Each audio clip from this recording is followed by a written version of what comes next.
अरण्य जलप्रपात एवं सुंदर परिवेश को नहीं परिवेशित रंगमाटीर जिला कोरापुट बहु प्रकृति प्रेमी मानू आकृष्टित करथाए। सेही सुंदर परिवेश रे गोटे रही कोलाब डैम।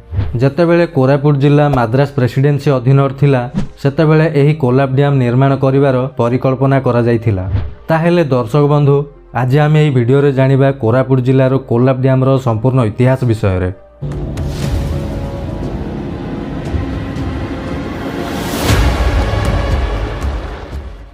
कोरापुट सहर ठारू मात्र 16 किलोमीटर दूर रे रही एही कोलाब डैम।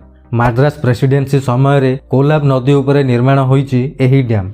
ओडिशार उच्चतम शृंग सिंकाराम पर्वतरू बाहरी कोलाब नदी, जहाँ गोदावरी नदीर एक शाखा नदी अटे एवं समुद्र पतन ठारू 1200 मीटर उच्चतार रही एही नदी। एही नदी 78 किलोमीटर प्रवाहित हेबा परे केरंगा गाँ निकटरे कोलाब जल भंडार निर्माण करा जायछि, जहाँ समुद्र पतन ठारू 810 मीटर उच्चतार रही। एही नदीबंध पई प्रथमे सर्वे काम होइथिला, तेबे स्वाधीनता आंदोलन और ओडिशा प्रदेश गठन अभियान भितरे काम अटकी गला। 1936 मसीहा एप्रिल 1 रे ओडिशा प्रदेश गठन हैला, हेले तापरे भी आगेइला नाही एही काम। अपेक्षा करिया पड़िला 1961 मसीहा जाए। सेही वर्ष पुणी थरे सर्वे काम आरंभ करागला।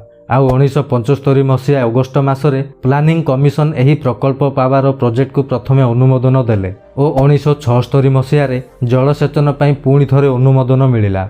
डैम पाई मोट 5832 लाख टंका व्यय अटकल होइथिला। आउ प्रारंभिक पर्याय रे 2389.96 टंका प्रदान हैला परे कार्य आरंभ करागला।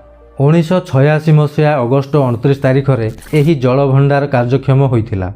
630.5 मीटर लंब और 54.50 मीटर उच्चता विशिष्ट एही जल भंडार रे 11टी गेट रही एवं 15 मीटर लंब और 7.5 मीटर ओसार 11टी गेट रे पानी निष्कासित हेउची।